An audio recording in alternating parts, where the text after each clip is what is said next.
I am Awadh Sahdev, NLP coach and motivational speaker. दोस्तों, आज corona की वजह से हर आदमी, चाहे वो बिजनेसमैन है, जो जॉब कर रहा है, चाहे कोई अपना धंधा कर रहा है, वो घर में बैठा हुआ है। और घर में बैठकर उसको कोरोना की चिंता भी है, प्लस अपने काम धंधे, जॉब और आगे क्या होगा आने वाले टाइम में, इसकी भी स्ट्रेस और टेंशन है। और उधर दूसरी ओर औरतें जो घर की मालकिनें हैं, उनको अलग किस्म का प्रेशर और टेंशन है। वो समझती हैं कि आदमी लोग उनकी टेरिटरी में इंक्रोचमेंट करके बैठे हुए हैं और उनके ऊपर एक डिफरेंट टाइप का प्रेशर या टेंशन या स्ट्रेस सी औरतें भी फील करती हैं। एज ए रिजल्ट हो ये रहा है कि जैसे पॉजिटिव एंड नेगेटिव करंट मिलके एक स्पार्क पैदा कर रहे हैं, इन घरों में एक टाइप ऑफ स्पार्किंग कह लो या टेंशन कह लो या बिकरिंग कह लो या छोटे मोटे ये इशू जो हैं वो रेज हो रहे हैं। अब देखने वाली बात यह है, क्योंकि आदमी लोग अपनी टेरिटरी से निकल के औरतों की टेरिटरी में बैठे हुए हैं, इसलिए जो बदलना है या अपना एटीट्यूड, अपना बिहेवियर, अपनी थिंकिंग चेंज करनी है, वो आदमियों ने करनी है, ना कि औरतों ने। तो इसलिए इसको मैं एक एक चीज समझाने की बजाय मैं आपको एक स्टोरी सुनाता हूं, जिसको आप सुन के अपने आप समझ जाएंगे कि इसका हल क्या है और हमने क्या करना है। ये एक पुराने जमाने की बात है। एक बार एक पंडित को फांसी की सजा होगी, तो राजा ने उस पंडित को बोला कि मैं तेरी फांसी की सजा माफ कर सकता हूं अगर तुम मुझे एक प्रश्न का उत्तर दे दो। तो पंडित ने बोला कि महाराज, ये प्रश्न क्या है? तो जो राजे ने बोला कि प्रश्न ये है कि आखिर स्त्री जाति क्या है? तो पंडित ने कहा कि महाराज, आप मुझे थोड़ी मोहलत दीजिए, मैं सबसे पता करके आपको सही उत्तर दूंगा। तो राजा ने बोला कि तुम्हें 6 महीने का टाइम दिया है। 6 महीने के बाद अगर तुमने इसका मुझे संतुष्ट जवाब नहीं दिया तो मैं तुम्हें फांसी लटका दूंगा। तो पंडित ने बोला ठीक है, और पंडित निकल गया। वो बहुत से लोगों को मिला, बहुत सी जगह में गया, बहुत से शहरों में घूमा, मगर उसको किसी ने सही जवाब नहीं दिया। एक बार उसको ऐसे ही एक आदमी मिला जिसने बोला कि इस गांव के आगे एक जंगल है, वहां एक चुड़ैल रहती है, वो तेरे इस सवाल का जवाब दे सकती है।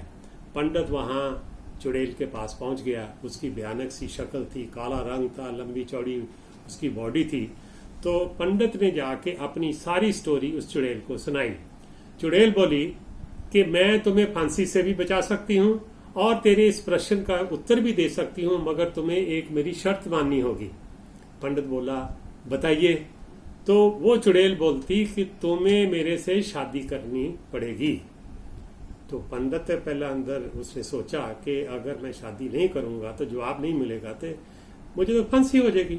तो पंडित ने ये सारी चीज सोच के हाँ कर दी। जब हाँ कर दी तो चुड़ैल बहुत खुश हुई। तो शादी के बाद चुड़ैल खुश होके बोली कि क्योंकि तुमने ये मेरी बात मान ली है, इसलिए मैं इतनी खुश हूं कि मैं अब ऐसा करूंगी कि मैं 12 घंटे चुड़ैल बनूंगी और 12 घंटे मैं एक परी बन के रहूंगी। अब तुम बताओ कि मैं चुड़ैल दिन में बनूं या रात को बनूं। पंडित सोचने लगा कि अगर ये दिन को चुड़ैल बनी तो दिन काटना मुश्किल हो जाएगा, अगर रात को बनी तो रात काटनी मुश्किल हो जाएगी। तो पंडित ने कहा कि ये तुम्हारी मर्जी कि दिन में चुड़ैल बनो चाहे रात को चुड़ैल बनो। और जो चुड़ैल बहुत खुश हुई और खुश होके कहने लगी क्योंकि तुमने मुझे मेरी मर्जी का करने को बोल दिया है, तुमने मुझे मेरी मर्जी करने की छूट दे दी है, तो इसलिए मैं इतनी खुश हूं कि मैं दिन को भी रात को भी 24 घंटे मैं परी ही बनी रहूंगी। और यही तेरे प्रश्न का जवाब है कि स्त्री हमेशा अपनी मर्जी का करना चाहती है। क्या जवाब है? स्त्री हमेशा अपनी मर्जी का करना चाहती है।